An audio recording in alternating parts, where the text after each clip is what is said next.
Time flies, eh? Can't believe it was 5 years ago that I started making these videos. So to sort of celebrate, I thought I'd do a quick Q&A. I put a little post out here and on my Instagram asking any questions that you might have about the channel. And now I'm going to do my best to answer them.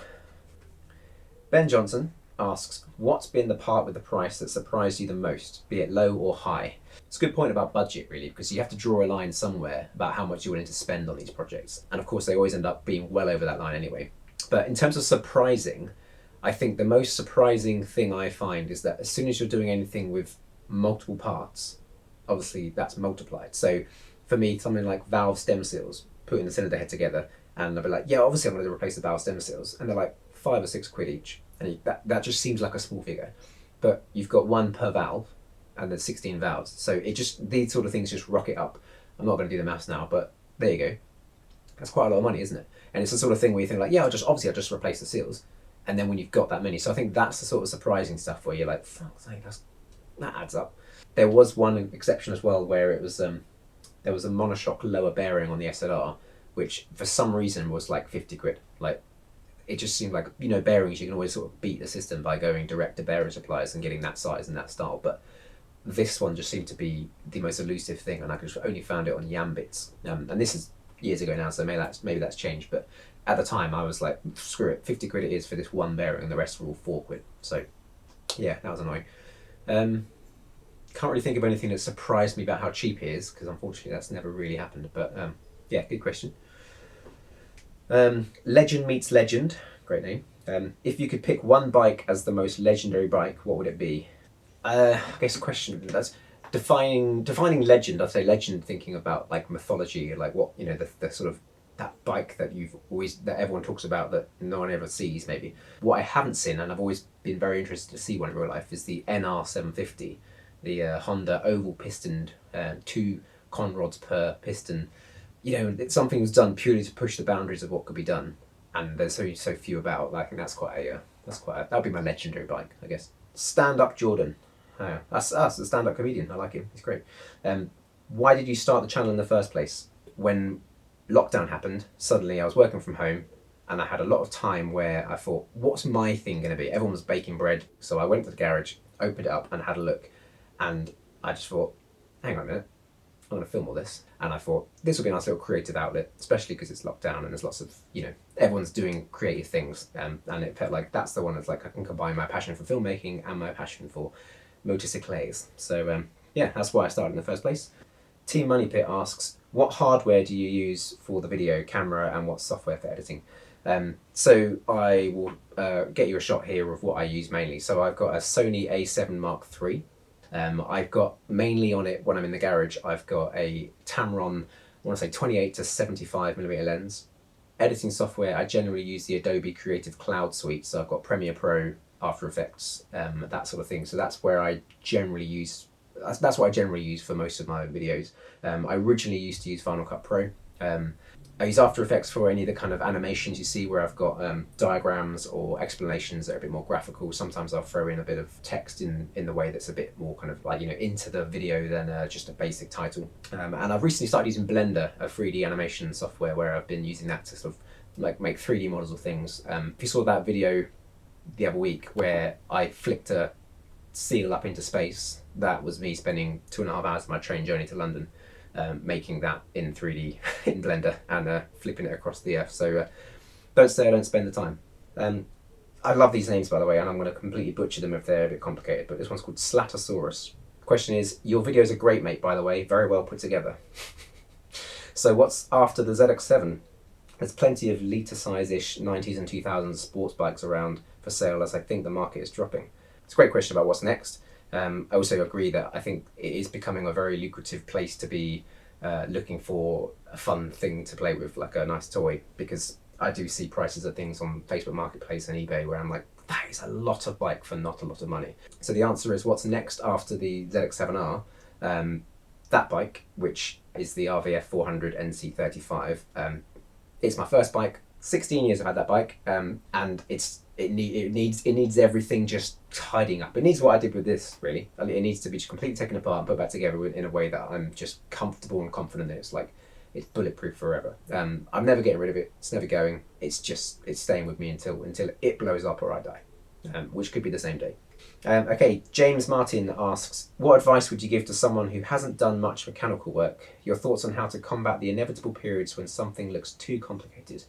The advice I'd give is never look at a task as the full thing. Like, rebuilding a motorbike on its own just sounds incredible. You cannot comprehend the task of rebuilding a whole motorbike. I never could, and my dad used to have a phrase where every single thing in this these sort of tasks are just a series of small steps. The intimidation just drops massively when you know it's just, I need to take that bit off, put that somewhere safe, keep it. Breaking it down to those small steps is the bit that really made it just, there's no reason why I can't do this. Once you start getting to the realms of things where you need special tools, a lot of experience on how to feel things and that sort of stuff, I'm nowhere near that. You'll find in these videos that I'm bringing you along through my education. I've never been anywhere near this deep into an engine before, so I'm learning. So yeah, I guess the most kind of broad advice there is like, just anything you want to have a go at, break it down into small steps. And then beyond that, if you want to get stuck into a bike or something like that, find a bike that you don't care so much about. So don't pick your dream bike. Pick something that's sort of a bit of a kind of all-round commutery type thing that, there's millions of on the world. There's going to be spares that are really available. It doesn't really matter if you fuck it up because it costs you 600 quid or something. Like, it just start with where the stakes are lower and you've got room to make mistakes and it not have a massive issue. Tom Evans, what's your motorbike history? Tom, you've got a few questions here. What's my motorbike history? So, as I said, the RVF 400 was my first bike. I had that from 2010 till now. And as it was in the time, the restrictions for a 19-year-old, as I was then, was that I had to be restricted for 2 years at 33 brake horsepower. So I got given the kit, the little washers that go between the carbs and the intake manifold to restrict it. They lasted 10 days because I rode it. I bought the bike, I rode it around. I was like, this is amazing. Put these things in. No, wasn't going to happen. So anyway, I had that bike. I still do.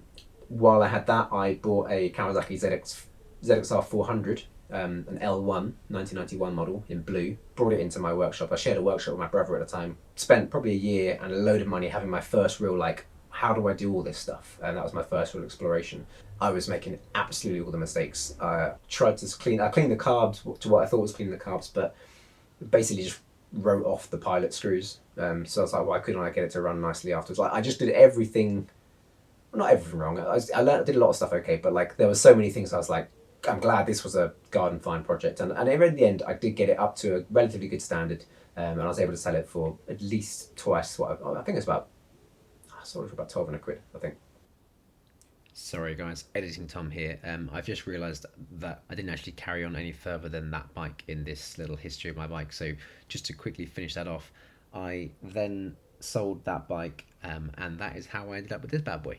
And I rode this a lot. It became my all year round commuter, which is why it ended up in the state it did and why I ended up becoming a restoration. And I picked up this ZX7R in 2021. It was a sort of birthday present from my wife, in the way that she gave me permission to have a third motorbike. And that brings us to the beginning of when this restoration started. So yeah, anyway, I'll jump back to Garage Tom now. Tom's second question is, where does your mechanical interest come from? Is it related to your job? So definitely not related to my job. I work in the children's media industry, making a kids' TV show, so it doesn't come from there. But honestly, the biggest influence is my dad. He was an aircraft engineer for all of his life, so very, very handy. Took everything apart, fixed it at home. We would do all of the car's servicing. I say we, I would hold the torch. I was the guy holding the torch, and he would do all of that stuff. And it just gave me an idea of that I want to be able to do all this stuff myself. Partly because you think, oh, well, save some money on servicing, but I'm just fascinated by it. And the more you get into it, the more you sort of appreciate the engineering of all these things. As I said, my brother and I shared a workshop when we were sort of late teenagers. He bought a Series 3 Land Rover for 50 quid that was rotting on the side of the road near us. And we went to town on that and had a great time rebuilding that and doing a load of stuff. We were both kind of really into that, following our dad's footsteps of just having a go, borrowed a lot of tools. Some of them may still be in this garage. Sorry, Dad. If you want that trolley jack back, just let me know. Yeah, that's where it's come from. Okay, Tom, your third question. Would you want to ever turn motorcycles into a career? Honestly, probably not. Mainly because I absolutely love the fact that if I'm in the mood to come out here and work on these bikes, I can and I do. And if I'm not in the mood, I don't. I could just not do that. I think the second you rely on it as your income, I think you are not able to make that distinction and just not bother when you don't want to. There are times when you just need to walk away from it and come back another day. And if it's your career, if you've got deadlines, if you've got customers, if you've got that sort of stuff, I don't think that's the case. So I absolutely love the idea and respect everything about that world and that industry. But I'm very grateful for that I get to just dip my toe into some of it and enjoy some of the best parts of it without having to rely on it in that way. I don't think what I do with YouTube and these videos will ever be anything near an income or career. It's a hobby, it's an interest, it's a combination of passions, and I'm happy with it like that. And Tom, your final question: what are the top 3 tools at the top of your to be purchased list? I would say, I should have thought about this one beforehand. Top 3. So number 3, I always feel like I lack a proper painting system. So I would love to develop the skills and all the kit to do proper multi-layer painting systems where, like, I've got an air gun. Number 2, I've absolutely fallen out of love with motorcycle forks, working on them, because I don't have any spring compressor, proper stuff for that. So I would like to get a proper motorcycle spring compressor and damper rod holding tool. I've got a couple of cheap versions of things and they've kind of helped me out, but like, really, I have now done enough forks, sometimes more than once, in a short space of time to go, I would have really benefited from buying it. So yeah, proper motorcycle fork tools, number 2. And number 1, and this might make a lot of you happy-ish because a lot of people have actually commented about this, I want a proper big, nice, decent, chunky vise. My vise is a very modest, does the job, it's kind of small, but it's like just holds things well, but like not well enough. I want to be able to clamp something in and hang off it if I need to, or really, really give something a good whack. It's kind of limited not by like price and stuff like that, because I could just go and buy one, but it's just the scale. Like the workshop's small, the bench is small, so the vise has kind of got to be relatively small as well. I've even had to use like my friends before when like mine wasn't big enough to do the job. So yeah, that's never good, is it? Okay, thanks, Tom. A Humble Garage asks, what do you make of modern bikes? Good question. I would say they're not for me. Not really. I can really appreciate that they are amazing, but what I like about motorbikes is the simplicity with the extremely clever engineering. I don't massively love the way they look. I feel like they all look quite similar. They all kind of have that same sort of thing. I don't like that black plastic that's everywhere, like seems to be covering things. Actually, in lockdown, I hadn't ridden a bike for quite a while, maybe a year or so, because they were all locked up in the garage, knackered. And I rang up the Honda garage near me, the dealership, and I took out on a test drive a CBR 1000 SP. It was amazing, like objectively amazing, but I didn't feel any real kind of connection to it. I was just like, it was scary, but not that fun, if that makes sense. Okay. Also, there are people who like ride new bikes and test them every week, like for these channels or for like MCN, all these different sort of outlets where they're like reviewing new bikes and all these new different developments. When you see them jump on a ZX7R or something from that era, they say things like, you do not need XYZ. This is absolutely everything about motorcycling, and this is so much fun, and it's £2,000. If you haven't seen it, check out the original Budget Bike Battle series by 44 Teeth. 2 guys, they got a ZX7R and an S-Rad, and they go head to head at a load of kind of Top Gear type challenges. And they really do fall back in love with the simplicity of like mid-90s 750 superbikes. That's illustrating what I'm feeling when I see the difference. Baz8996, why the hell have you only 5,000 subscribers? Your channel is great. Thank you. Yeah, there's a good answer for that, or there's a good reason for that. Way too infrequent. Like my videos come out way too infrequently, inconsistently and infrequently. So really, to have channel growth, you want to be releasing weekly or more frequently. And honestly, yeah, everything I do for this channel works against what you're meant to do if you want to grow your channel. So I don't really have big aspirations of becoming a big successful YouTuber. I'm just bringing people on for the ride with me doing my hobby. So it's fine. When I started the ZX7R, that first video really took off and it just brought a huge audience in, and then YouTube started to notice and it suggested my channel to more people. I went from about 1,000 to 3,000 or 4,000 subscribers in that year after that launched. But when I launched that video for the first one of these, I had a year's worth of content built up from working on the bike. So I released a video a week for about 4 or 5 weeks. That made that, which way are you? You're that way. No, wait, you're that way. Yeah, that made that go up pretty well. As soon as it caught up with real life, and I was then releasing them once a month, once every 6 weeks, 8 weeks, it tapered off and it became a sort of gradual thing again. So I'm kind of at the point where like that's as big as I'm going to get until I have massive success doing some crazy thing, and I don't really have any plans of doing that. So I'm still super grateful that there's like 5,800 and whatever people that have subscribed to it already, because like honestly, I never thought that would happen. So yeah, cannot complain. What have we got next? Pantboy72, that is the best name so far. If I drop my 1998 ZX7R around, will you restore mine too? Yeah, why not? Seriously though, like I actually do sometimes think I wish I had more bikes than my own to play with, because even though I'm really enjoying working on this bike, I'd quite like the idea of actually having a more diverse selection of bikes to work on. So, you know, if anyone's got like a couple of things they want doing on their bike, you know, send me a message, man. I'm well happy to like have a play with it. CM4734, nice name. What has been the most out of your comfort zone mechanical job you've undertaken, and how has it gone? I would say, probably without doubt, taking the head off the engine. Even though I've now done the crankcases, split them, that initial step into unknown territory, being that I'd never taken the head off an engine, I'd popped open valve covers and played with valves, done clearances and stuff like that, but I've never taken the head off, seen the pistons, seen the barrels, taken the barrels off. Like, once I was in that world, that was nerve-wracking because I hadn't done it before. The potential for things to go wrong, which actually aren't very high, but like in your head you just overblow them, that was a nerve-wracking one. A close second though is rebuilding the ZX7R shock. Even though I didn't end up using that on the bike, I rebuilt the whole thing for an educational exercise so I could really sort of just have a go at rebuilding one. That was just all new. There was so much stuff in there, like the stacks of shims that like do the valving. I got a load of stuff from Racetech in California. That was a lot of new learning. And even though it wasn't necessarily scary, I don't know, it's just, you know, everything you sort of did felt like if you get it ever so slightly wrong, this will have a massive impact on a very important part of the bike. So yeah, I still plan to get that shock charged with nitrogen. It's up there somewhere. If anyone's doing like a proper OEM rebuild and wants it, then feel free.